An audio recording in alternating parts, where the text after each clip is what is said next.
අයිබෝන් කොටස් වෙළඳපොළ ආයෝජන විත්ති YouTube නාලිකාවට මම සාදරයෙන් පිළිගන්නවා. මම ඇත්තටම අද කතා කරන්න බලාපොරොත්තු වෙන්නේ කොටස් වෙළඳපොලේ මාජින් ට්‍රේඩින් ඇත්තටම හොඳයිද කියන එක. මොකද මම මාජින් ට්‍රේඩින් ගැන කලිනුත් වීඩියෝ එකක් කරලා තියෙනවා. ගොඩක් එක කමෙන්ට්ස් ආවා. තව වීඩියෝ එකක් කරන්න. ඒක පොඩ්ඩක් මම ෆස්ට් වීඩියෝ එක නිසා පොඩ්ඩක් ලොන් ඒ කියන්නේ අනවශ්‍ය දේවලුත් තිබ්බා ඒකේ. මම දැන් කල්පනා කරා අපලන්ට මාජින් ට්‍රේඩින් වල ඇත්තටම අපිට අවශ්‍ය ප්‍රායෝගික වශයෙන් ගැටලු පිළිබඳ පොඩ්ඩක් කතා කරලා ඒකේ යූස්ෆුල්නස් එක ගැන පොඩ්ඩක් ඔයගලන්ට අවබෝධයක් ලබා දෙන්න.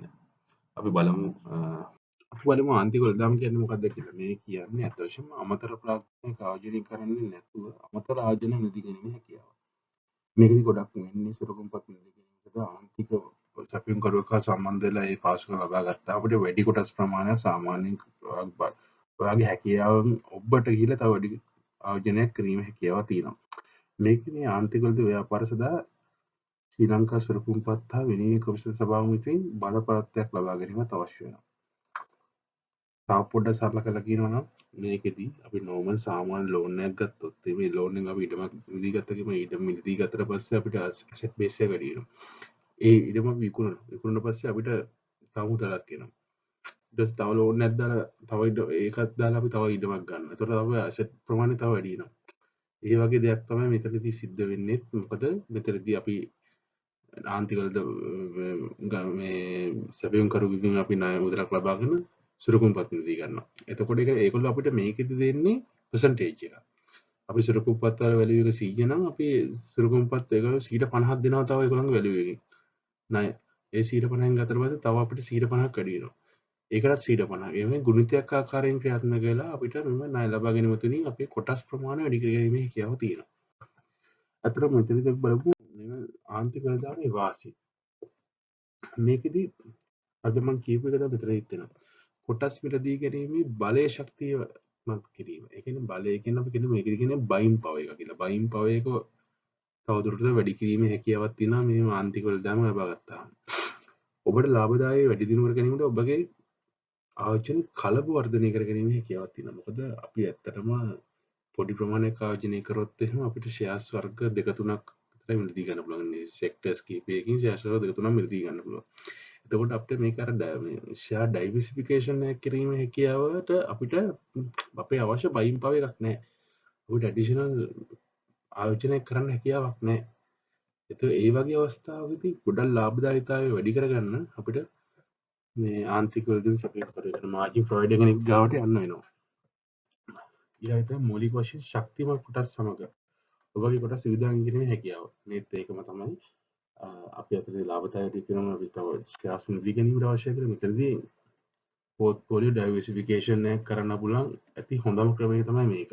මොකද ඔයා ගාව ලොකුවට වට ඉන්කම් වෙන බිස්නස් එකේ ඉන්කම් එකක් නැතුව මේකට තියෙන මේ සේවිංස් ටික දාලා ඊට පස්සේ අපි ඒකෙන් ෂෙයාර්ස් ටිකක් කරගෙන එතන ඊට පස්සේ අපි එතනින් ස්ටක් වෙලා ඉඳී අපිට කන්ටිනියස්ලි මේක ඉන්වෙස්ටිං කරගෙන යෑමේදී ආයෝජන විවිධාංගීකරණ අත්‍යවශ්‍ය වෙනවා. ඒක කරන්න පුළුවන් හොඳම ක්‍රමයක් තමයි මේ ආන්තික පහසුකම් ලබා ගැනීම. මේකදී ආන්තික සීමාවන් භාවිත කරන තවක් කොටස් මිලදී ගැනීම තුලින් දූරදර්ශීව භාවිතා කරොත් මේක ඔබට වාසියක් කියලා කියනවා. මේ මම මෙතන පොඩ්ඩක් මේ ඔයගොල්ලන්ට පැහැදිලි කිරීමක් කරනවා. මොකද මේ දවස්වල මාකට් එකේ පොඩි ඩ්‍රොප් වීම සිද්ධ වෙනවා. මාකට් එක කඩා වැටීමක් සිද්ධ වෙනවා. ඒ වගේ අවස්ථාවක මාජින් ප්‍රොවයිඩර් කෙනෙක් ගාව ඉන්න මාජින් account එක මාජින් ලිමිට් එක පැන්න ගම මොකද වෙන්නේ? එයාට එයාගේ බයින් පවර් එක නැති වෙලා එයාට විකුණන්න වෙලා තවදුරටත් මාකට් එකේ ඩබල් ඉෆෙක්ට් එකක් එනවා. දැන් මේකෙදි මම කියන්නේ දැන් මාජින් එකක් ගනිමිදී ගොඩක් අයට මාජින් ප්‍රොවයිඩර්ස්ලා සමස්තයක් වශයෙන් දෙන්නේ 50%යි. මේ 50%ම අරගෙන අපි ෂෙයාර්ස් මිලදී ගැනීම එච්චර නොවලට උරු කරනක් නෙමෙයි. මෙතනදී ගොඩක් අයට අපි අපේ මාජින් එක මේන්ටේන් කරන්න ඕනේ 30-35 රේන්ජ් එකේ. ඒකට අපිට 15ක් තියෙනවා. ඔකට අපිට කුෂන් එකක් තියෙනවා. මොකක් හරි මාකට් එකේ ඩ්‍රොප් එකක් වුණොත් ඒ 15 අපිට අල්ලගෙන ඉන්න පුළුවන්. 15ට වැඩි ගියොත් එහෙම එතන වෙනම වෙස් කේස් එකක්. නමුත් අපිට සාමාන්‍ය විචලනයකදී අපිට ෆේස් කරන්න පුළුවන් හැකියාව නම් අපි අදාළ ඒ ආන්තික සීමාවන් ගානට අපි මේන්ටේන් කරගෙන යන්න ඕනේ. පොලි ගේම හා ණය වරින් ගැනීම සිදු නොවීම. මේකෙදි ඇත්තටම ගොඩක් අය දැන් ආන්තික වේගාන් වල කිසි අවබෝධයක් නැති නිසා ඒගොල්ලෝ හිතනවා මේක දැන් මම ආන්තික පහසුකමක් ලබා ගත්තොත් මම නිතරම කොටස් නියම වාරිකයක් ගෙවනවා වගේ අපි ලීසින් එකක් ගෙවනවා වගේ ගෙවන්න ඕනේ. නෑ එහෙම ගෙවන්න කිසිම දෙයක් නෑ. මේකෙදි වෙන්නේ පොලිය ගණන් කරනවා දෛනික පදනමේ මේක ඇක්රූඩ් වෙනවා මාස අන්තිමට. ඒක ඔයාගේ නෙට් බැලන්ස් එකට එක්කව වෙනවා. ඒක තමයි මෙතනදී එකම මේක. නමුත් ඔයාගේ අර කන්ටිනියස්ලි වගේ මාජින් එක තුලින් ට්‍රේඩ් කිරීම කියන්නේ බ්‍රෝඩ් නෝට් අපි බයි කරාම බ්‍රෝඩ් නෝට් එකක් කරනවා සෙල් කරාම සෝල් නෝට් එකක් කරනවා.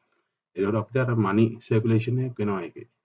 ඒක තමයි ඒකෙදිම වෙන්නේ. නමුත් ඔයා අලුතෙන් සල්ලි දෙවීම සිද්ධ වෙන්නේ නැහැ. වාරිකයක් වශයෙන් පොලියක් වශයෙන් පොලිය ආයි මම මුදලින් ගෙවන්න ඕනේ කියලා එහෙම එකක් නැහැ. මේකේ තවත් එකක් තමයි ණය කල්පිරීමේ දිනේ නොමැති වීම. දැන් ඇත්තටම කිව්වොත් මාජින් ගොඩක් කට්ටිය මාජින් ට්‍රේඩින් කියලා කිව්වම හිතනවා අර බ්‍රෝකර් ගාව කරන මාජින් ට්‍රේඩින් එක තමයි කියන්නේ. බ්‍රෝකර් කෙනෙක් කර දෙනවනේ ඒගොල්ලන් ක්‍රෙඩිට් බැලන්ස් එක. ක්‍රෙඩිට් එක්ස්චේන්ජ් පීරියඩ් එකක් එක්ක. ඒක තමයි මාජින් ට්‍රේඩින් කියන්නේ. මාජින් ට්‍රේඩින් කියන්නේ ඒක නෙමෙයි. බ්‍රෝකර් කෙනෙක් ගාව මේ අපි ණයක් ගත්තට පස්සේ ඒක සාමාන්‍යයෙන් ටර්න් කරලා එක්කෝ T+T ගෙවුවේ නැත්නම් ඒගොල්ලෝ කොහොමද ඉන්ට්‍රස්ට් එක අදිනවා. හයි ඉන්ට්‍රස්ට් රේට් එකක් අදිනවා. වැදිලා ඊට පස්සේ ගොඩක් වෙලාට අපි කියමු අපි ස්ටක් වෙලා හිටියා කියලා. මැක්සිමම් 90 days මට මතක තියෙන මැක්සිමම් 90 days තමයි තිබ්බේ. නැත්තම් අපි ඒකට චර්න් කරලා හරි දාන්න ඕනේ.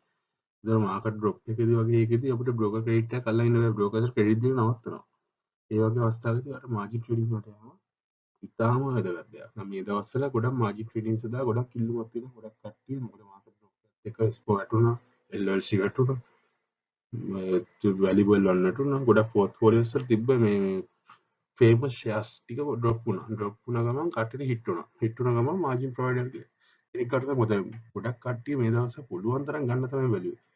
බ්‍රෝකර් දෙනවා නම් ක්‍රෙඩිට් ෆැසිලිටි උපරිම යුටිලයිස් කරලා. අනිත් තමයි සියලුම තරහකරුවන් සමග ඉතාලි සමතාව පවත්වාගෙන නියමිත වෙලාවට ගෙවින් පීමින් ක්‍රියාවේ සිදු කිරීම. ඔයා මාජින් ට්‍රේඩින් එකක් ගත්තට පස්සේ දැන් ඔයාගේ තනිකර ඉන්ඩිවිජුවල් බ්‍රෝකර් TDS account එකක් තිබ්බොත් ඔයා බයි කරනවා. බයි කරලා පස්සේ ඔයා ඩෙට් එක ගත්තට පස්සේ ඒක සෙටල් කරන්න ඕනේ. T+T වලින් ඔයා දෙන්න ඕනේ. නැත්නම් ඔයාලට ඉන්ට්‍රස්ට් එක අදිනවා එතන.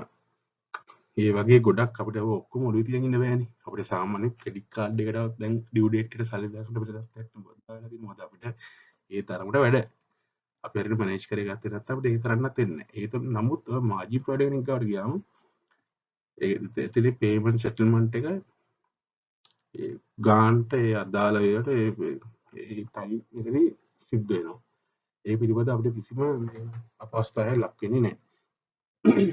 අනිත් එක තමයි ආර්ජින වටිනාකමේ 50ක ආන්තික පස්කම් ලබා දෙන්නේ. දැන් මම අර මේකම පටන් ගත්තේ කිව්වා.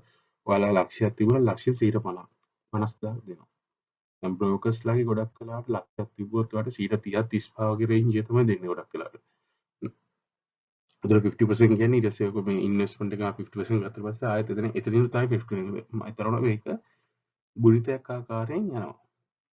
දෛනික මිලදී ගැනීම වල වලින් දැනුවත් කිරීම. මේකෙදි වෙන්නේ ඔයා දැන් දෛනිකව මිලදී ගන්නවනේ. එතකොට මේක මේ මිලදී ගැනීමට ඔයාලට බයින් පවයක් ඕනේ. දැන් බ්‍රෝකර්ගේ සිස්ටම් එක යූස් කරන කට්ටිය දැන් ඔන්ලයින් දැම්මම ඒතර බයින් පව කියලා හැදිලා තියෙනවා. දැන් මේකෙදි බයින් පව එක අපේ තියෙන පෝර්ට්ෆෝලියෝ එක සිද්ධ වුණාට නමුත් මෙතනදී බයින් පව තීරණය කරන්නේ අපි මාජින් ප්‍රොවයිඩර්. එයා දෛනිකව අදාළ බ්‍රෝකර්ට වගේ බයින් පව එක උදේ කියන්නේ මාකට් එක පටන් ගන්න ප්‍රී ඕපන් එකක් කලින් ඉන්ෆෝම් කරන ඒ බයින් පව එක තමයි අතර දාන්නේ. ඊට පස්සේ තව ගොඩක් කට්ටිය හිතනවා මාජින් ට්‍රේඩින් වලට ගියාම ඩේ ට්‍රේඩින් කරන්න බැරි වේද? නෑ ඩේ ට්‍රේඩින් කරන්න පුළුවන්. පහසුම ක්‍රමය තමයි ඒක. ඩේ ට්‍රේඩින් කරන්න පුළුවන් මාජින් ට්‍රේඩින් වලට ගියාම. ඊට පස්සේ ලැබුණු ලාභාංශ එකතු කිරීම නිසා මුදල් ලාභ ගැනීමේ අවසරය ඇත. ගොඩක් කට්ටිය හිතනවා දැන් මාජින් ට්‍රේඩින් එකක් ගියාම වරේ ගේමුකුත් නෑ. අපි ණය වුණ ගමන් අපිට මේ ෂෙයාර්ස් ගත්ත ගමන් අපිට මේ සම්පූර්ණව ණය සෙටල් කරනකම් අපිට කවදාවත් මේකෙන් මුදලක් නම් විත්ඩ්‍රෝ කරන්න බැරි වෙයි. නෑ එහෙම නෑ. මාජින් ප්‍රොවයිඩර්ට ඒක අදාළ විදිහට රික්වෙස්ට් කරලා පස්සේ ඒ ඔයා විතින් ද ලිමිට් ඉන්නවා නම් ඒගොල්ලන්ට මුදල් ආපසු ලබා දීමේ හැකියාවක් තියෙනවා. අනිත් තමයි ලාභාංශ එකතු කිරීම. ගොඩක් වෙලාවට අපේ දැන් බැංක් account එකට අප්ඩේට් වෙන නිසා ලාභාංශය අදාළ එක්ස්පිරි ඩේට් එක පහුවෙලා පේමන්ට් ඩේට් එකට කලින් ඔයාගේ බැංක් account එකට ඩිපොසිට් වෙනවා. දැන් මෙතනදිත් වෙන්නේ මාජින් ප්‍රොවයිඩර් ගේ account එකට තමයි එන්නේ. ඒතර එයා ඔයාගේ ලාභාංශය අදාළ නියම ටයිම් එකේදී ඔයාට මේක කරන්න. ඒතර ගොඩක් වෙලාවට මේ ඔක්කොම දැන් අපිට බ්‍රෝකර් කෙනෙක් ගාව ලාභාංශ රෙකෝඩ් වෙන්නේ නැහැ. බ්‍රෝකර් කෙනෙක් ගාව ස්ටේට්මන්ට් එකක බයි ඇන්ඩ් සෙල් ටික තියෙනවා. නමුත් අර මාජින් ප්‍රොවයිඩර්ගේ account එකට ගියාට පස්සේ එක වාසියක් තමයි ලාභාංශ ටික අපිට රිපෝට් එකක් ගත්තාම ඔය විත්ඩ්‍රෝවල් මොනවද, ලාභාංශ මොනවද, බයි මොනවද, සෙල් මොනවද, ඉන්ට්‍රස්ට් එක කොච්චර, ඔක්කොම එක ස්ටේට්මන්ට් එක තියෙනවා. මේ වාගේ මේක පෝර්ට්ෆෝලියෝ එක මැනේජ් කරන්න හරිම පහසුයි. අනිත් එක තමයි තරවකාර සමාගම් වලට සාපේක්ෂව අඩු නිපාතය. ගොඩක් වෙලාවට ඔයගොල්ලෝ දැන් ඔයගොල්ලෝ අත්දැකීමෙනුත් දන්නවා ඇති ෂෙයා මාකට් එක කරන කට්ටිය බ්‍රෝකර් ක්‍රෙඩිට් වල කොහොමද රේට් එක කියලා. 18යි 24යි. ඒ අතර යන රේට් එකක් තියෙනවා. ගොඩක් කට්ටියක 18 17 වගේ යනවා. 24ත් යනවා. ක්‍රෙඩිට් කාඩ් ට්‍රේඩ් එක තමයි යන්නේ. අනිත් එක තමයි වැඩි අවදානම් ආයෝජන කළම කළමනාකරණය ගැන මාර්ජිනබල් සිකියුරිටි එක රෙස්ට්‍රික්ෂන්. මේකෙදි එන්නේ ගොඩක් වෙලාවට අපි අලුතින්ම මාකට් එකට පටන් ගත්ත එක්කෙනෙක් කිව්වොත් එයා දන්නේ බ්ලූ ඩයමන්ඩ් තියෙනවා, බ්ලූ ඩයමන්ඩ් ගන්නවා, ටෙස්ට් ඇග්‍රෝ ගන්නවා, ෆාමසි ගන්නවා, ඒ වගේ අන්ලික්විඩ් ෂෙයාර්ස් හැම එකම ගන්නවානේ. නමුත් අපි කියමු ASPH එක සත ගණන් වල තියෙන ෂෙයාර්ස් වැලියු එකක් නැති ෂෙයාර්ස් පවා ගන්න තත්ත්වයටපත් වෙනවා. මොකද මෙයා දන්නේ නැහැ මෙයා ෂෙයාර් එකක් ස්ටඩි කරලා නැහැ මොකුත් නැහැ. නමුත් ඔයාට මාජින් ප්‍රොඩක්ට් කෙනෙක් කාට ගියාම එයා ගාව ගොඩක් වෙලාට තියෙන මාජිනබල් සිකියුරිටි. අපි මාජින් දෙන්නේ මේ ෂෙයාර්ස් වලට විතරයි. මේ ෂෙයාර්ස් වලට වෙටේජ් එකක් තියෙනවා. මේ වෙටේජ් එක අපි ජෝන් කීස්ට 100% දෙනවා. අපි ASPH වලට දෙන්නේ 0.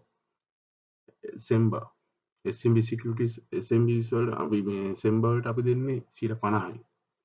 බ්ලූ ඩයමන්ඩ් වලට අපි දෙන්නේ නැහැ. ඒ වගේ ඒගොල්ලන්ගේ මාජිනබල් සිකියුරිටිස් වල රෙස්ට්‍රික්ටඩ් කියලා එහෙම දාලා ඒ පර්සන්ටේජ් එක තියෙනවා. ඒතර අපි එතනදී අපේ බයින් පැටර්න් එකට ඒකත් අපිට මේ ඉන්වෝල්ව් වෙනවා. මොකද අපි කවදාවත් ඒ වගේ ෂෙයාර් එකක් මිලදී ගන්න පෙළවෙන්නේ නැහැ. ප්‍රොවයිඩර් විසින් ඔයාලට මුදල් සම්පාදනය කරන්න නැති නිසා. ඒක නිසා ඔයා යෝගී ෂෙයාර්ස් වලට යන අල්ලන ටච් කරන ප්‍රමාණය ඒතර එතනදී අපේ රිස්ක් එක මිටිගේට් වෙනවා. එතනදී මම මාජින් ට්‍රේඩින් ඔපරේෂන් එක පොඩ්ඩක් කියලා දෙන්නම්. මේකදී අපේ ට්‍රයි පාටි තුන්දෙනෙක් ඉන්නවා මාජින් මේන්ලි. يعني ක්ලයන්ට් ඉන්නවා, ස්ටොක් බ්‍රෝකර් ඉන්නවා, මාජින් ප්‍රොවයිඩර් ඉන්නවා. මේ තුන්දෙනා අතර ට්‍රයි පාටි ඇග්‍රීමන්ට් එක. يعني ඇග්‍රීමන්ට්ස් තුනක් සේම් ඇග්‍රීමන්ට් එක කොපීස් තුනක් වදිනවා.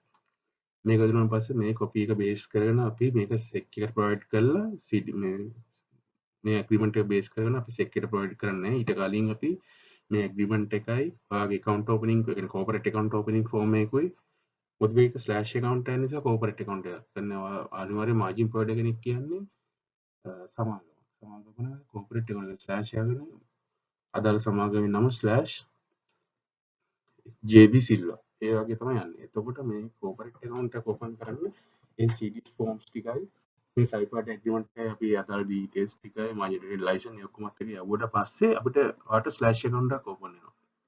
ඒක open වුණාට පස්සේ ඔයාට ඔයාගේ තියෙනවා ඉන්ඩිවිජුවල් පෝර්ට්ෆෝලියෝ එකක් ඒකෙන් ට්‍රාන්ස්ෆර් කරන්න ඕන ෂෙයාර්ස් එක ප්‍රයිවට් ට්‍රාන්ස්ෆර් ෆෝම් එකක් සයින් කරන්න ඕනේ. ප්‍රයිවට් ට්‍රාන්ස්ෆර් ෆෝම් එකයි CDS6 B එක තියෙනවා. ඒක සයින් කරන්නත් ඕනේ. ඒතකොට ඒව සයින් කරලා සෙක්කියුර් ඇප්‍රූවල් එකක් තියෙනවා. මේකෙදී ගොඩක් වෙලාවට ඔයාලට මේ පොඩි චාර්ජ් එකක් ඇඩ් වෙනවා.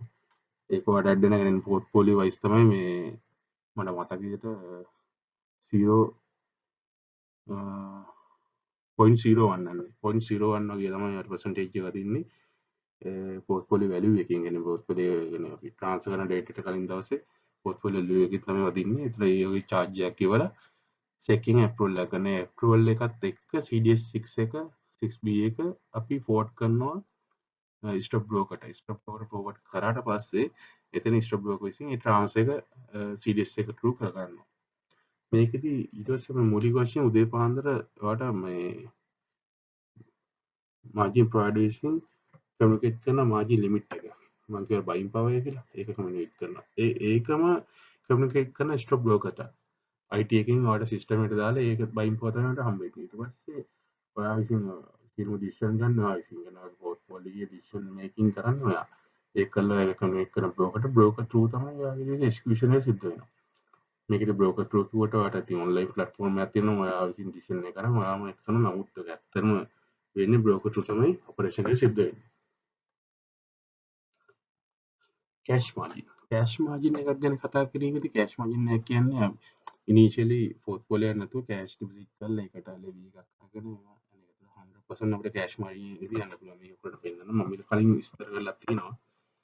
ඔයාගේ ලෙවි එක ලක්ෂ 2ක් වෙන ලක්ෂ ධම්මන පෝර්ට්ෆෝලියෝ එක 200,000 වෙනවා ලිමිට් එක 100,000 වෙනවා යුටිලයිසේෂන් එක 100,000 වෙනවා ඔයාට මෙතනදී 100,000 මාජින් එකක් හම්බෙලා තියෙනවා. පෝර්ට්ෆෝලියෝ ඉන්ක්‍රීස් එක. පෝර්ට්ෆෝලියෝ ඉන්ක්‍රීස් එකේදී මාජින් එකක් අරන් තිබ්බම මොකද වෙන්නේ? දැන් අපි ගොනේ අර අතන පෝත් වල 200 තිබ්බ කියලා 50000 වැඩි වෙලා. ලිමිට් එක 100000. නමුත් ඔය ලීව් එක දිනවා 125. මොකද පෝත් වලින් 50%. Utilization 100. Thought available to 25000 විතර මොකද මාජින් එක actual එන්නේ 40%. මෙතන decrease of the margin මේක මම positions තුනක් කරත් මේ කතා කරලා තියෙනවා.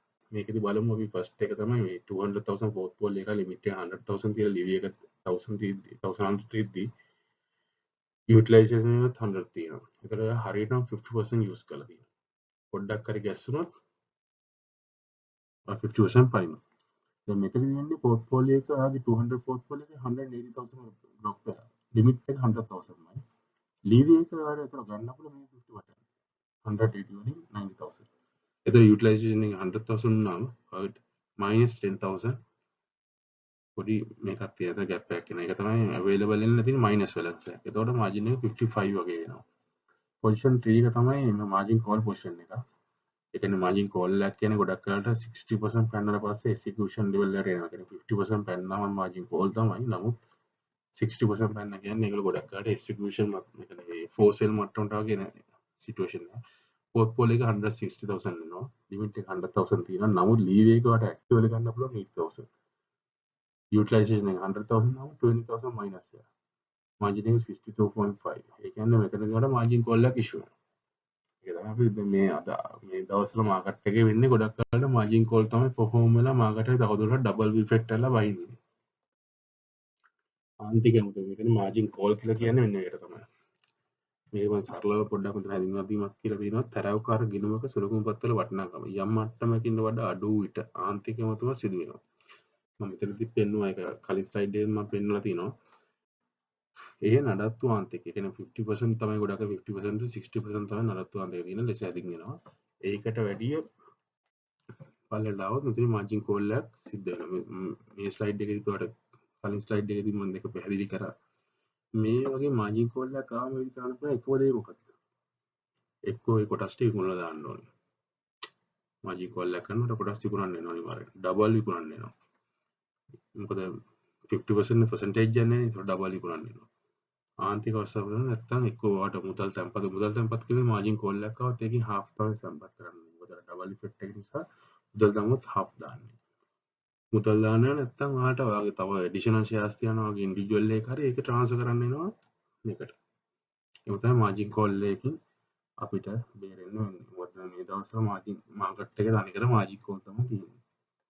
මම හිතනවා ඔයාලට මාජින් ට්‍රේඩින් පිළිබඳ හොඳ අදහසක් දැන් හිතට එන්න ඇති මොකද බයක් නැති වෙන්න ඇති කියලා හිතන මොකලන්ට අනිවාර්යෙන් බ්‍රෝක් ක්‍රෙඩිට් වල ඉන්නවා නම් වැඩි පොලියක් ගෙවන්න නැතුව මාජින් ට්‍රේඩින් වල මූව් වෙන එක හොඳ නෝනට සොලියුෂන් එකක් හැම වෙලෙම 50% වුණාට 30% එකේ ඔයගලන්ගේ පෝර්ට්ෆෝලියෝ එකේ මාජින් එකේ ලෙවි එක මේන්ටේන් කරන්න පුළුවන් නම් ඔයාට ඇත්තටම පෝර්ට්ෆෝලියෝ ග්‍රෝ එක ගැන මේ හදාගන්න එක හරිම ලේසි.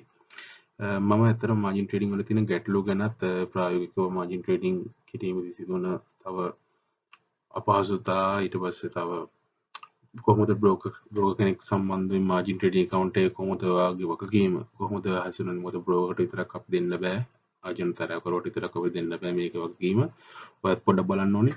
ඉතින් අපි ඒ ගැන පොඩ්ඩක් කතා කරමු. මම හිතනවා ඔයගලන්ට මේක හොඳ වීඩියෝ එකක් වෙන කියලා ඔයගලන්ගේ කමෙන්ට්ස් පුළුවන් නම් මට දාන්න මට ඒතර තවදුරටත් මට මේ වීඩියෝ කරද්දී මට ඒ අදහස් වලට අනුව මට මේ ටයිම් එක තියෙන ලාවට මට ඔයගලන්ට ඒකට පිළිතුරු සපයන්න පුළුවන්. එහෙනම් මගේ channel එකට පොඩි subscribe පාරකුත් දාලා මේක පොඩ්ඩක් පුළුවන් නම් ඔයගලන් share කරලා තව කට්ටියට බලන්න share කිරීමක් කරන්න. බොහොම ස්තුතියි.